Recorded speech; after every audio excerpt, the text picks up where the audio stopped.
Hey everyone, this is Amber Key, and you're listening to a Bright Idea podcast, a show where I sit down with entrepreneurs to discuss the aha moments that launched their businesses.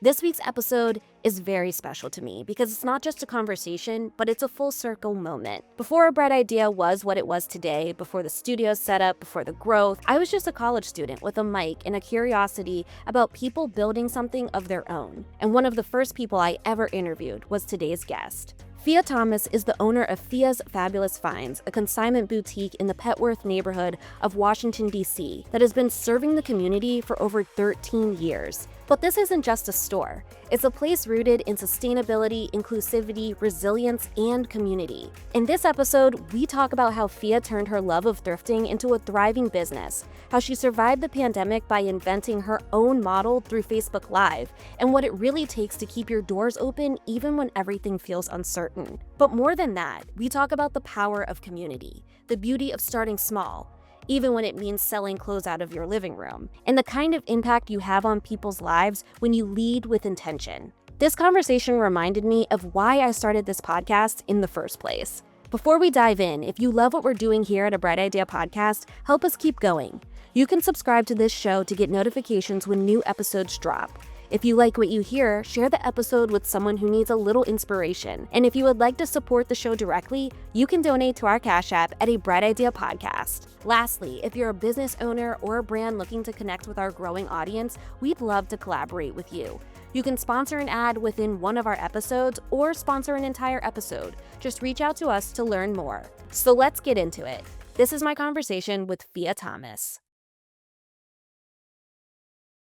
All right, we're here with Fia Thomas with Fia's Fabulous Finds, my good friend. Fia, how are you? I am doing very well, Amber. How are you? I'm doing well. I'm so excited to have you on my show. I've known you for years, and I've known your business for years, and I'm really excited to have this conversation about how you started your business, but I'm really excited to just catch up as friends. Absolutely, because when I met you, you were a student, Yeah. and I was, early into my business as a store owner. Mm-hmm. So it is great to see you sitting where you are. So I'm very thankful for that. Well, it's funny because when I was preparing for this interview, I was thinking about how I started A Bright Idea, and it was when I was in college, and you were one of the first people that I interviewed when I was just really fascinated. It was like during the pandemic for the listeners, and there were all these changes happening in businesses, particularly Black businesses, and how everyone was pivoting. And I remember having a conversation with you, and you had already been in your spot for years prior, but you were going through all of these changes in the pandemic. And so to see that you're still standing here in DC. I got to pinch myself because I can't believe I'm still here. And every day when I wake up and I'm coming to the store, I'm like, I can't believe I made it through another day. And so even though COVID is over, the concept of still trying to make it to the next day still seems to linger on for me and many other small businesses. Yeah. And so that's what I really would love to get into, among other things in this conversation, but really like how you've been able to sustain yourself for so many years is really an inspiration. I'm thankful, and it hasn't been by myself. The first thing I say is that everybody needs someone, and I certainly have had a lot of support. Number one, with my husband, who's co-owner with me, also getting advice from other store and thrift businesses, prayers from my mother, help from my father, and just the community overall that has sewn into my vision and what my aspirations are with this thrift store. So the one reason why I'm still standing is because I'm not standing by myself. Yeah, and we're going to get into that. But before we get started, I want to play a rapid fire with you so people can get to know you a little bit, and then we'll get into your background and all of the business things. So before we get started, what is one item that every person should own? A great blazer, black blazer or navy. I love that. Okay, what's the weirdest item that someone's tried to consign? A cookie cutter shaped in the form of a penis. Oh my God! Did you buy it? I did. And did anyone buy it from Nobody bought it, but I did consign it for a few months. So yes, it was a cookie cutter in the shape of a penis. I love that. Like, where is it? Well, I had to give it back to her because it didn't sell after 3 months, but it was a great conversation piece for me. That's amazing.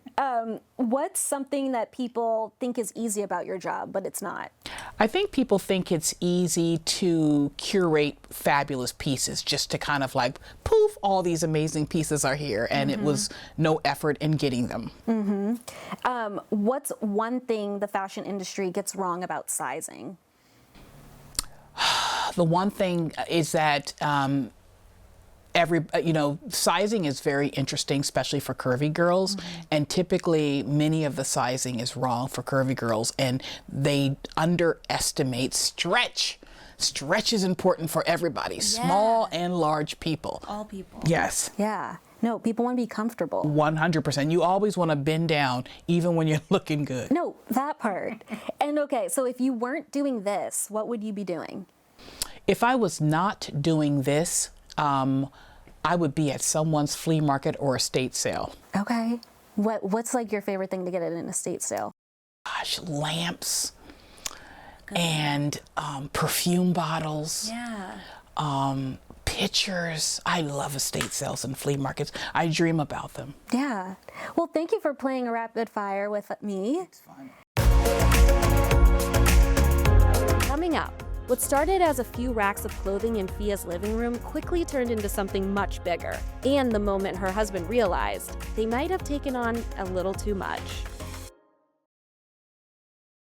So, Fia, you've been running Fia's Fabulous Finds located in Washington, D.C., specifically the Petworth neighborhood, for 13 years. Yes. When you look back, what is something that you're most proud of? What I am most proud of is still being open. As I talk to you today, there has been over 12 consignment stores that have closed their doors within the last 2 years. And for me to still be open and to be operating on Upshur Street, I am still shocked that I'm still here. I wanted to take me back to the beginning, like before there was Fia's Fabulous Finds, like what did your life look like before the store? Before Fia's Fabulous Finds, I was an avid thrifter, flea marketeer, and real estate estate sale goer. Okay. I mean, my entertainment is this business. I like to wake up in the morning. For example, today, I woke up at 5:30 this morning. I had my coffee. I put my fanny pack on. I had a couple $100 in cash. I then tell my husband, I'll see you later, open up the store. I then go to the flea market. I have my pink cart. I wheel the pink cart out, and I go into trying to find treasures at these different vendor stations. Yeah. And that's kind of what my life was like. I would shop for my husband, I would shop for my daughter, my parents, and then I started to buy things for people I had no idea I was buying it for. I started to curate things that were just beautiful and things that were practical until I had a couple of racks in my dining room, and I'm like, oh my gosh, what am I going to do with all these pieces? Yeah. Well, I sent an email out to say to my Petworth neighborhood and said, hey, Petworth moms, this Sunday I'm going to have some wine. Come and shop my racks in my dining room. Bring a friend. So the first time I had about 13 people. Yeah. The second Sunday I had 25. And then it lasted for 8 months, where I ended up having one time 40 people in the house. And that's when my husband says, we don't know these people and it's time for dinner. Yeah. These people, and so that's when I thought to myself, wow, what if I elevated this thing that I'm doing into a real business? And one day I walked down the street 3 blocks from my house, and there was 806 Upshur Street that was free. Wow. And I called the landlord and I asked her to take a chance on me, and she did. And that's where I was before I opened up these doors. So this just came from you just having a love of thrifting. 100%. And then inviting people over to just shop in your living room. That's exactly what it is. And the people that shopped in my living room became my real customers at the store, and we're still friends to this day. Did you know at the time that you were going to be a business owner? Had you had any? I mean, I owned an event management company, and I also flipped houses. From age 25 to 34, I owned 5 homes and flipped them in Washington, D.C., and did that as a single woman. And, so I've always had an entrepreneurial spirit. My aunt owned a store. My mother owned a costume business. And so every woman in my immediate woman in my life had some sort of retail business, and it just kind of flowed to me. And before that, we were living in California, and my mother bought storage units that were not paid for, and we bought them in auctions, and we sold the contents at flea markets. So this is in my blood. This is not just being a store owner. This is what I do. Yeah. So when you were growing up and shopping, were you always into secondhand finds? I have always been into secondhand finds. I've always loved sustainability, even before I really knew that sustainability lifestyles was a thing. I have always wanted something for nothing. You know what I mean? As far as items go, it brought me pleasure to, graduate from college and in my apartment decorate, finding things that I got from thrift stores or from flea markets or from estate sales, and then creating something super beautiful and cohesive with my style. So I have always felt that that was a value and fun for me. Yeah. Well, I find it interesting too that it started in your living room. You invited people over. Then your husband's like, okay, we need to make this a store. And you said this was in Petworth, again, in Washington, D.C., one of the highest costs of living in the United States. Where did you find the money and the means to open this store? And can you talk to me about like the early days of Fia's Fabulous Finds? So one of the challenges is upfront costs when you're opening up any business. So whatever's in your mind that says, okay, I'm going to need, such and such dollars for this and such, it's always 15 to 25% more than that. But when I walked down Upshur Street from my house 13 years ago, and I came across 806 Upshur Street, which was an empty retail spot that needed a ton of work. It was what we call kind of a shell, meaning that you had to put everything in it. I needed to negotiate with my past landlord, and then it was as is. And what that means is you're getting a space where you have to build it up, from the hardwood floors to the lights to the power to the the walls to painting to knocking out this and that, just getting it to a point where you can function. I had some I had some savings. I used all of it up for my landlord to take a chance on me. I had to pay the rent 10 months up front. So I needed to provide her 10 months because I had no past experience or anything like that. So I had to come with 2 loaded guns to say, hey, here's 10 months. I took out my money. I took out my 401k, honey. If you really want to know what I did, I took out my 401k and I took some of my husband's pension, and we started that business. When you were saying that you used all of your savings, including your 401k and a pension, to open up this store, and it almost seems like when you are taking something that's so secure and pouring it into an idea, it cannot fail. Yes. Yeah. That is correct. And that's the same feeling that I have right now. For example, I was telling you when you came to visit beforehand, no customers came into the store. So what do? You're by yourself, you're in this store, and you cannot fail. I got to make something happen. And that's where that hustle comes in. Let me start posting some of these items and posting them on Poshmark. Let me go ahead and do a Facebook Live. Let me go ahead and do this. You cannot fail. So it's this burning desire that's in the bottom of your pit that lets you know you have got to be intentional with this business. Yeah. Well, I know that you have a background in thrifting and buying secondhand and consignment. You talked about your aunts and your mother growing up. But was there sort of a need for that in DC? When you think about DC and you think about government workers and people that buy like high-end things that might shop at Bloomingdale's and Nordstrom, how did you find the people that wanted to buy secondhand? Like I said, it started off with my customers. and my neighbors who were my customers. And one of the things that I feel like I have a strong niches is to find good quality pieces that people want at 70% below what they could ever find it for.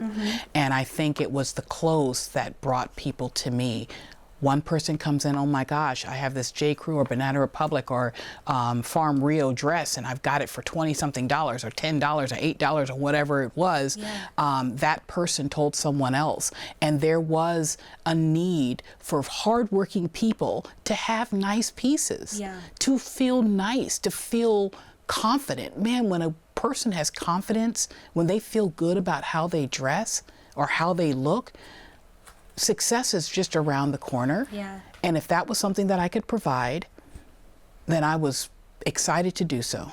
Well, that you mentioned a really good point, and I think that for the listeners, Fia's Fabulous Finds is carefully curated. Like it's not your typical thrift store where you come in, like people have this idea of thrift and they think maybe Goodwill, where you're walking in and you can find anything on the racks, but you can walk in here and find designers for like a 75% markdown.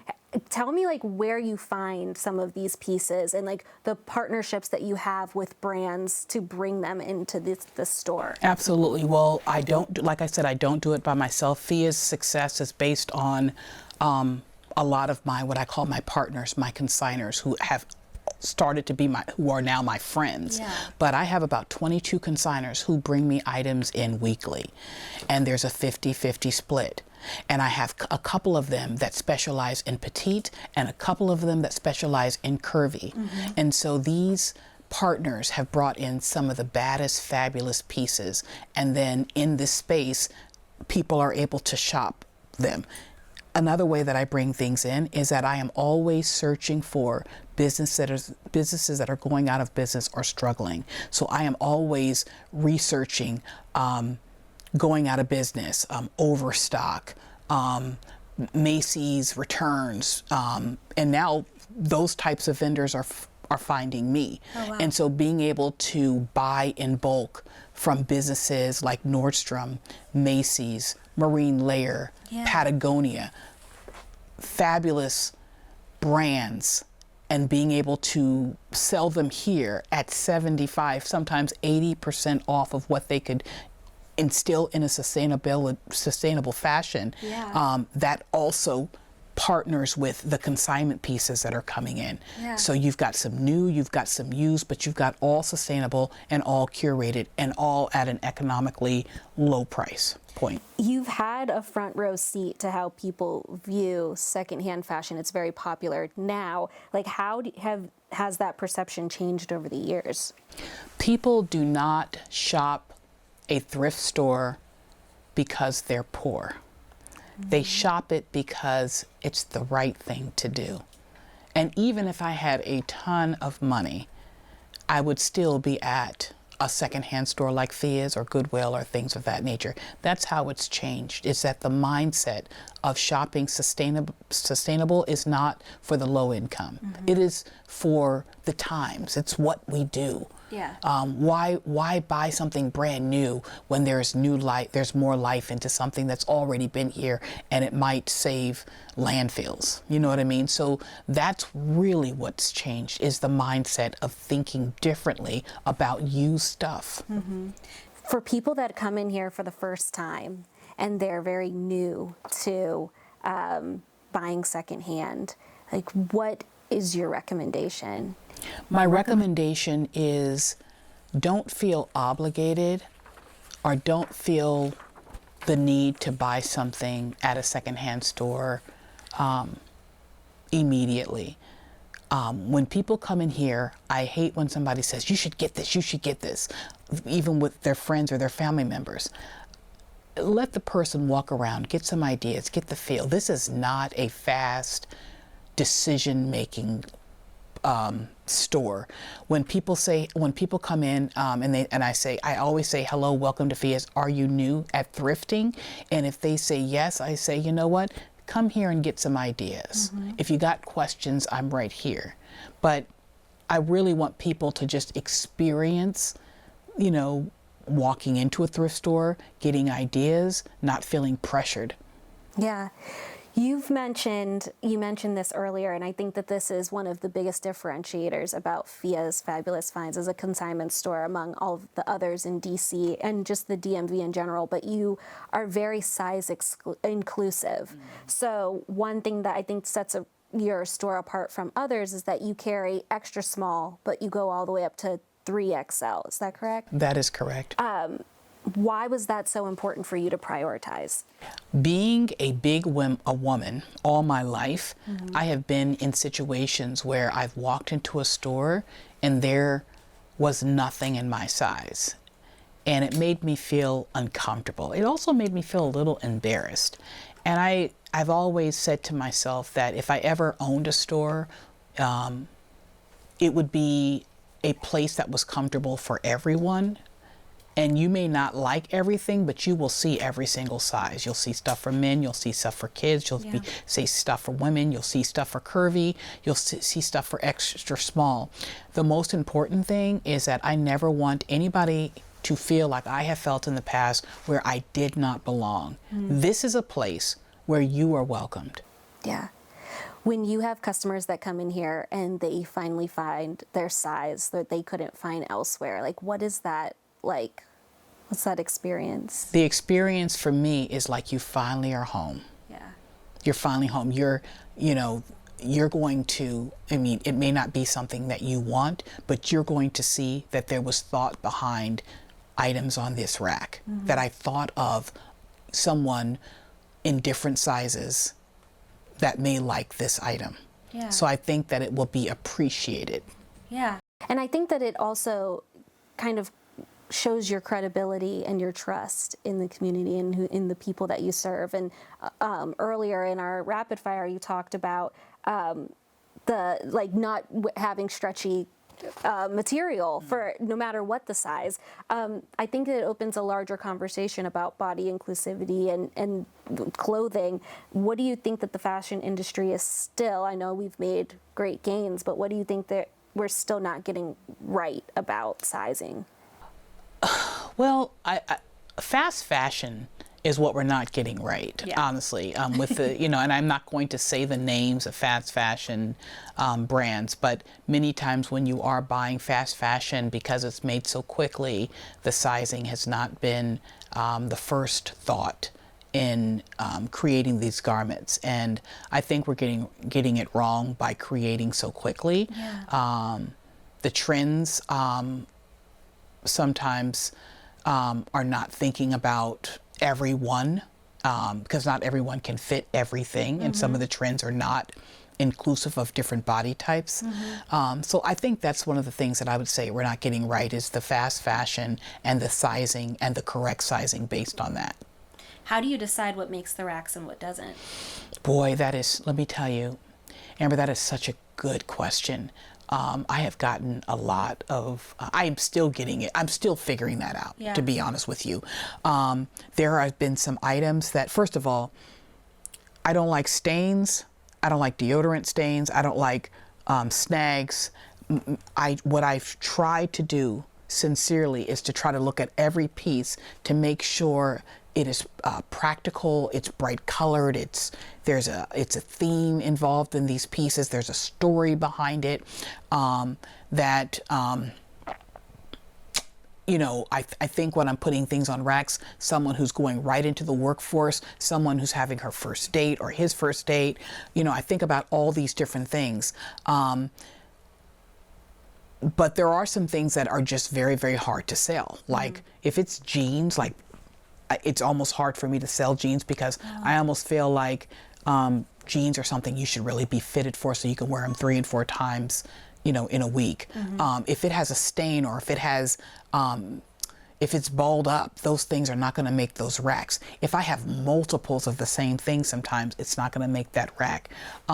If it's just something that, like petites are sometimes very challenging. Somebody who is petite can always get something hemmed, but something that's already petite sometimes is very specific. So those are all the things that I think about. Yeah. And I think too, in just the evolution of your business, and I want to get into the business operations and strategy as well, but you've also added some home goods and like makeup and beauty in here in the store too. Has that been intentional as well? It Not has just selling clothing, but it has been intentional because most recently in the last couple of years, people have not been buying clothes as much as they used to. A lot of folks are not going out like they used to. During the telework times, many people put clothing and outfits on the back burner. You see a lot of high-end stores going out of business because clothes are not selling quickly. Yeah. The same thing here sometimes with secondhand stores. They don't sell quickly. So what I had to do is be intentional. What could I provide other than clothes that might be something that would attract people? So my daughters have said, you know, they always want to go to Sephora. So I thought, okay, beauty products, that's something that is kind of residual income, that people always want good skincare. So that was something that I was able to bring in. Home goods, people are moving into apartments, moving out, going to college, needing stuff for their dorms, wanting a quirky piece for their living room, something that might tell a story. So adding the home goods and adding the beauty products was intentional because clothing was not working as well as I wanted it to. When we return, just when it felt like everything was about to fall apart, one small shift changed everything.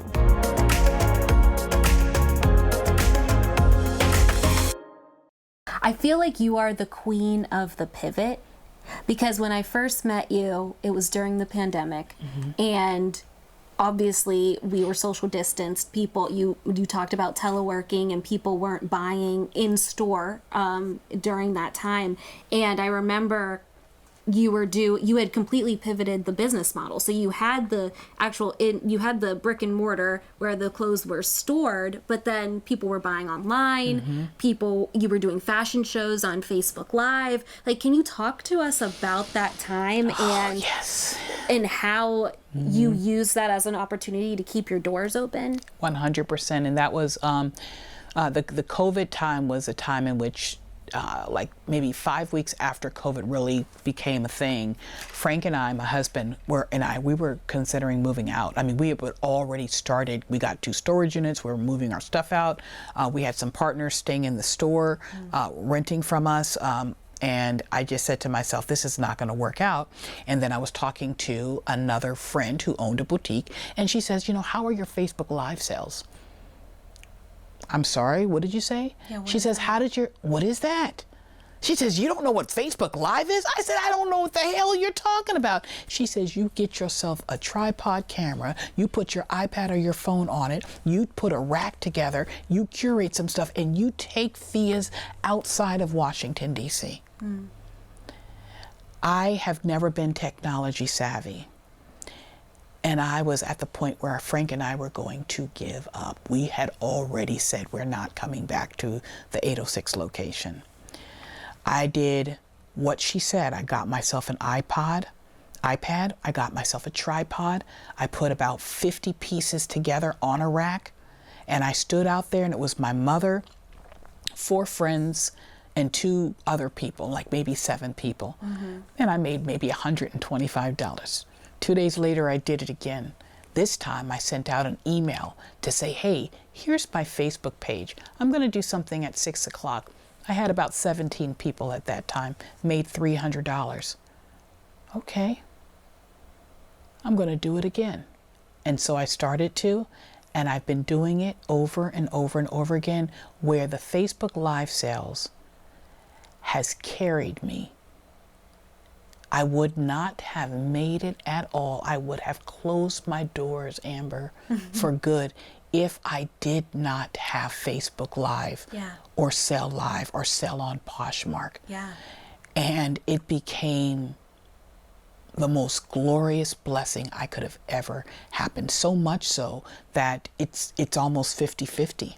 Really? Yeah, so we do Facebook Live every Sunday at 5:45. We also do a beauty sale on Thursdays, and it's just been awesome. And on top of that, I have met some of the most fabulous people on these Facebook Live. It becomes not only the way in which I sell, it also becomes my fellowship, seeing my friends that are on there, women I've never physically met before, like they see me, I don't see them, but looking forward to chatting with them on that live, shooting the breeze, finding out what's going on, what are they eating for dinner. So we have conversation before we go into that. Yeah.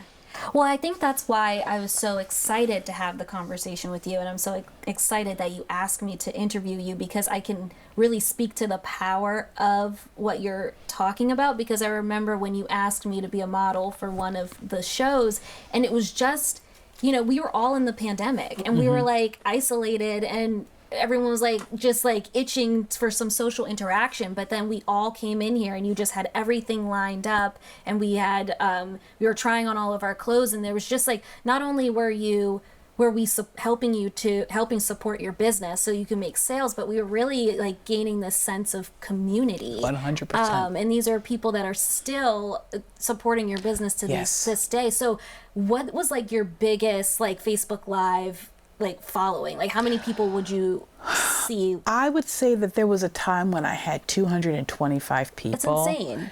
On the live. Yeah. And on the average now, it's about 56 women at one, people, not women, but 56 people around. That's about the average of it. So I do have an online assistant, Anne, who used to be a customer, and she helps me facilitate, like, because I'm showing the clothes, and she's the one that's answering the questions and making sure that the customers have a wonderful experience from the from being a part of the live. And so it has really become something I really look forward to. It's also therapy for me. Yeah. Well, I remember the next day after the fashion show that I helped you with, I came back in the next day, and there were like clothes just laid out. Okay, this is this order. Let's go. We have to ship this. We have to ship this one out. My gosh. And it was beautiful to see, while there were so many other businesses that couldn't sustain themselves because they didn't have, like, thank God that lady told you to get an iPad and a tripod. I really need to take her out to eat. Oh my gosh. That. Yeah. Yeah. It's funny. Like I said, the question that you opened up this podcast was how have you kept your doors open? And the first thing I will say is not by myself. It really has taken so many fabulous people who have given me some wings, or just kept me from not falling down. Yeah. When you think about, so the pandemic is over, but we learned so much in the pandemic in terms of businesses and how we can operate them different from the traditional ways we had been in the past. What are some of the practices that you've been carried with you since the pandemic? Well, the first thing is to always save as much as you can for a rainy day. I think that's the biggest thing that I can say, is that even when sales have been great, you better save for a rainy day, because at any time, like a war could happen, business could slow down. Yeah. Right? So I just... What's the pivot there? Yeah, absolutely. So, now I know based on COVID that things can happen, right? Yeah. Right? Everything could be fabulous, and the next day it cannot be fabulous. And so you have to think about that. Another thing that is pivotal to people who are trying to get into this business, this secondhand, is don't overspend. Okay. Do not overspend. I have this sale called Fill a Bag for $40 because I have overspent in that, and I have to now turn, lemons into lemonade and figure out how to push this stuff out. So that's the one thing I also think about, is making sure that I don't overspend on the inventory that I'm bringing in. Mm-hmm. Tell us about Fill a Bag for $40. I love that. Yeah, so Fill a Bag for $40 is a lot, every single time, every day, not everybody's going to buy everything. And so within a couple of months, I may have 4,000, 5,000 pieces of something that just did not sell. Okay. As you know, I buy in bulk, and I sometimes buy stuff and I forget to put it out. And so I had to figure out, how do I get this stuff out? And so what we do is we allow people to come in, we give them a bag that we provide them, and in a designated area in our store, they can fill a bag for $40. They always pay after, because we want everybody to be 100% satisfied. So there's no prepayment. And we typically have it early in the morning, and it's shoes, clothes, dresses, home goods, accessories, beauty supplies. It's just everything. And we typically have about a large number of people waiting in line to come. We do it about every 2 to 3 months, because I won't do it unless I have about 4,000 or 5,000 pieces. I also need 5 or 6 people to help me manage it. Did you say 4,000 or 5,000 pieces? Where are you storing those? So we have 2 huge storage units that are off near our house. Okay. Yeah. Wow. Okay, and Fia, you are sort of a trendsetter in this space. I know you may not think so, but you are, especially here in the DC market, where there's so many people are now. I think one of the lessons that the pandemic taught us was there's so many different ways to run a business. You can do online, you can do pop-up shops. So there's so many thrifters and consignment pop-ups now, and like people doing side hustles with online businesses. How do you feel about that community? And I love that community, and it's also where I started. Before I had the 806 upstairs space, I was doing, like I said, doing the pop-up in my dining room, and then I would also do pop-ups at different. I was that person going to these different places. Getting a collapsible rack, putting the stuff in my car, driving, setting it up, so I love that. And honestly, if I could tell people right now who are trying to get into this business, I probably would consider not getting a brick and mortar, doing the pop-ups, having a space in my house. If you got a basement that has a separate entrance, maybe doing that, but trying to keep your expenses low. I mean, right now, I am blessed that the brick and mortar is fine for me right now for 13 years, but those pop-ups will allow those smaller retailers who have more strict financial limitations to be able to sell some stuff. And so I think they're great. In fact, we allow people to pop up here. So a person, we don't even charge. So a person can say, hey, Fia, I would like to pop up. I got a rack of clothes, or I want to do this, or I want to do that. And I'm like, okay, as long as you're marketing it, and you've got an Instagram and a Facebook, and you're pushing people, then we'll give you the table, the chairs, a rack. There's no competition with thrifting. That's another thing too. Everybody is always going to have different stuff. That's so true. And you're so much more powerful when there's more of you together. So I love it. Yeah. On the topic of more powerful when there's more of you together, you don't run this business by yourself. You have a community, but you also run this business with your husband. I do. So Frank is, I could not run this without Frank. Yeah. What is it like to be in business with your husband? Today it's good. Frank and I have a strong personality, and so does Frank have a strong personality. And this is my vision. It's not his vision, but he loves me so much that now my vision is his vision. And so we also have 2 children. And so we are husband and wife, and we are parents, and we are business owners, and we're best friends. That can be sometimes a lot. But we've been doing this together for 13 years, and we have learned how to work together. This is also a part-time job for me. I have a full-time job. So Frank is the face many times of the store. He's also the primary parent for our children. So it works for us. I've had to grow. I've had to, not everybody is going to do things the way that I want them done. And I've had to learn how to accept that. But for the most part, I am incredibly blessed to have a partner like Frank, where we can work and still love each other and be able to go home together, you know what I mean? And, raise our family. I mean, this is really a blessing in our neighborhood. You know what I mean? So it doesn't get any better.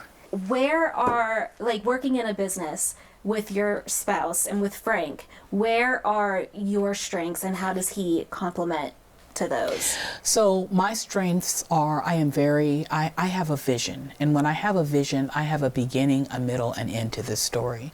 If I say, hey, my gosh, we're short on money, Frank. We need to do a fill-a-bag for $40. We need to go ahead and book the date on Eventbrite and start marketing it 30 days out. We need to go ahead and get the clothes, We need to go ahead and get the hangers. We need to He's the person that can go get the clothes, the hangers, tag, price it, bum. He can also go ahead and manage the store while I'm at my other full-time job. And so if I'm able to provide him with the blueprint, he's able to take that blueprint and take it to life. Yeah. Even with the fill-a-bag sale, Frank and I, any fill-a-bag sale takes 30 days to put together. Wow. And it's he and I hanging clothes together. I'm going to continue to hang for two more hours. He's going to take my daughter Josie to soccer and then pick up my 17-year-old who's got a SAT class going on, quickly make dinner, come back and pick me up. I then go back there. We eat dinner together. You know what I mean? He gets the, So it's really a very well-oiled machine, but and also it's just he and I. Yeah. So when we're having a business meeting in bed, we're like, okay, how are we gonna, you know what I mean? So it's it's very intimate, and it could be challenging, but many times it's very beautiful. Well, you've been around for 13 years, and we know that in all businesses there's ups and there's downs. How have you guys been able to hype each other up during the dark times? And the times where you thought you were going to give up? Yeah, and that has happened every day. Speak on it. The one thing that that has been a blessing to my husband and our kids is that we all got baptized about 3 months ago. Oh, congrats. And we are going, yes, thank you. We're going to church together. We're praying together. We're having faith together. And the first thing that we do during those dark times is that we pray. Yeah. Like, God, we don't know what to do. We don't have it. Give us the strength to figure out together.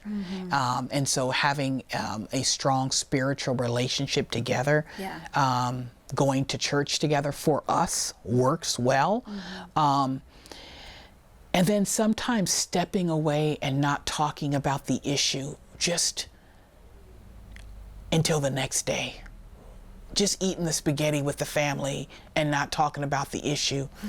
And then the next day bringing it back up on how we're going to tackle it. Yeah. He and I have been together for so long right now that there's just a time when you just have silence, when you don't know what to do. Yeah. What's your advice for people that want to go into business with their significant other? It's not my first choice. Not my first one, but it can work. I think that having respect, you must have respect for that person that you're going into business with. That person is also a business owner. That person also has ideas, a way of doing things. Learning how to communicate. I think communication is so incredibly hard. Learning when to shut up and let somebody else talk. That's what I'm working on. Yeah, and I'm continuing to work on it, like, ooh, yeah. You know what I mean? It's hard with the big personality. It is very hard with the big personality. But one of the things that I have to say is that I don't know everything. Yeah. I don't. Somebody else may be able to do it differently, and maybe it's better, right? So when you are going into a relationship, or you going into relationship, specifically a business with your person, is that it's important to have the goal of being an adult learner. You're always learning. You know what I mean? And I think if you keep that and have some kind of faith, it doesn't have to be my God. It has to be something that you believe in. But bringing that into the relationship definitely helps. Yeah. I love that. I want to tie it back to community for the end of this interview, but how has this store become part of the DC community over the years? This space is more than just a store. So there are folks who are starving artists who come in and display their work here complimentary. And as a result, I get different artwork in the store. There are workshops that we hold here from Girl Scouts to how to start a business, where we have community that way. There are fundraisers that we do in this store for awesome causes. Myself and other businesses on this street come together for collaborative marketing to make the entire street more successful with foot traffic. You started off with how you're able to keep your doors open. I'm going to continue to repeat myself. You can't make it by yourself. Yeah. And community has been the main thing that has kept these doors open. Stay tuned. When we come back, a full circle moment that perfectly captures why this work matters.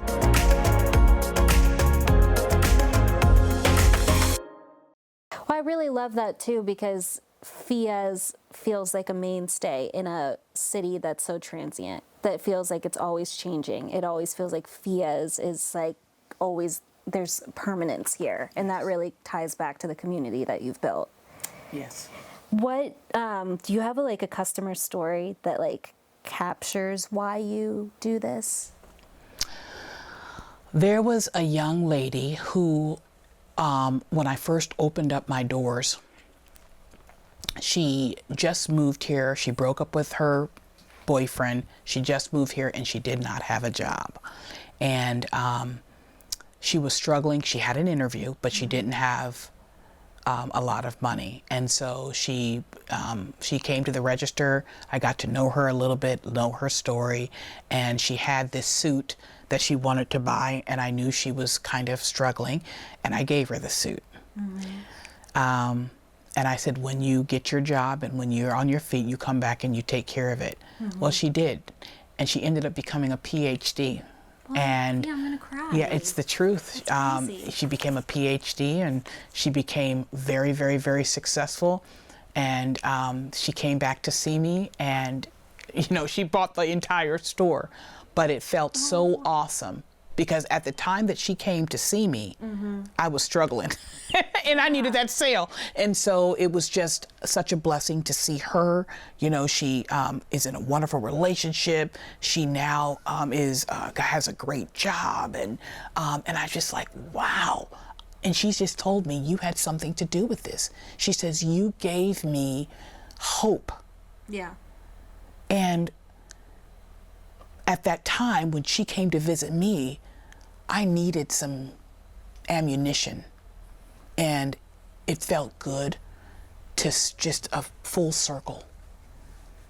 And, I was so grateful. I was so grateful, Amber. Yeah. I was so grateful. I was proud of her, and I was thankful that she came in. I was, wow, I was just so, just all of those things. And so that would probably have been one of those fabulous experiences that I had. And we're still friends to this day, and she's still doing big things, and just grateful. Just grateful, grateful, grateful. I love that. At first, when you told that story, I thought you were talking about me. Well, Because that was a very similar one. I was like, I came to you, and I actually, I don't even talk about it.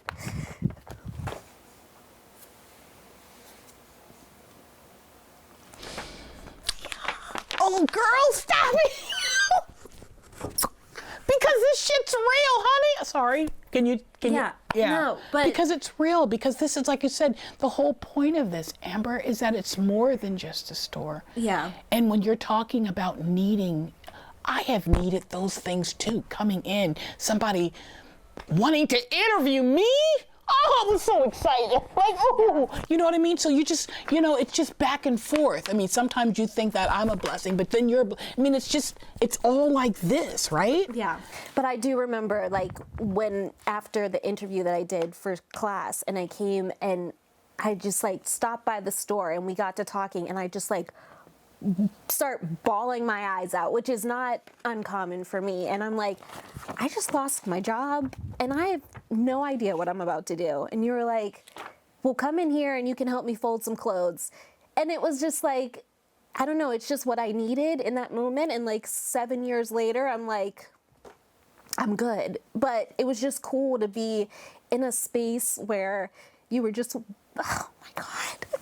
Fia, I can't do this. No, yes, we can. And this is. But you were so welcoming, and you were like such a boss, and you were like, girl, people get fired every day. You're going to be fine. And I was like, really? Am I? And I am. And now I'm doing this show with you. Yes. And so. And isn't this crazy? Yeah. Little Amber student. Yeah, Oh my I know. goodness. I know. I love it. But anyway, let's get back to business. I have 2 more questions for you. What does success mean to you 13 years later? This. Yeah. I mean, really, you've summed it up. You've summed it up. This interaction, being able to, this is success right here. Both of us still here. You and I here now. There's been a lot of times when we probably could have given up. There's been a lot of times where, wow, things were hard and they weren't easy and they were difficult and you don't know what to do. But to be able to sit here so many years later with a smile on our face and a sense of happiness, this moment where you and I are right now, may be as good as it gets. Mm-hmm. And that's okay, isn't it?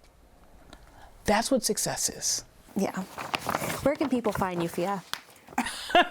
Well, I'm at 843 Upshur Street, Northwest in Washington, D.C., in the heart of Petworth, from Tuesday until Sunday. And then Fabulous Finds by Fia is my IG for Facebook and for and Instagram. So I'd love to be around a little longer. Yes. Well, this was great. Thank you for allowing me to come into your store and interview you. Thank you for being here, and thank you for being a good friend, and thank you just for the energy. This was ammunition for me to make it tomorrow. Yeah. Amen to that. That's a wrap. That's right. Yeah. All right. Thank you, Fia. Oh, Now they're gonna see me ugly cry all over. I love the ugly cry, and it's beautiful. It's a beautiful cry. Thank you.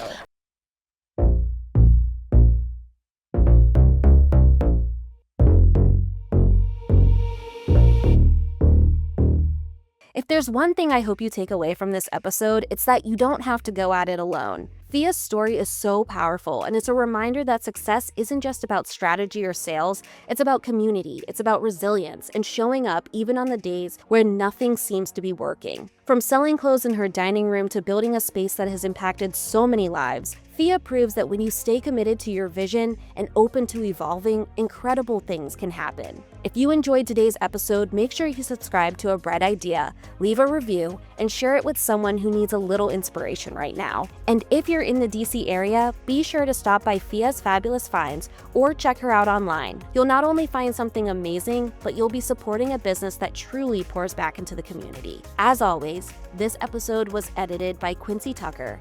And until next time, I'm Amber Key.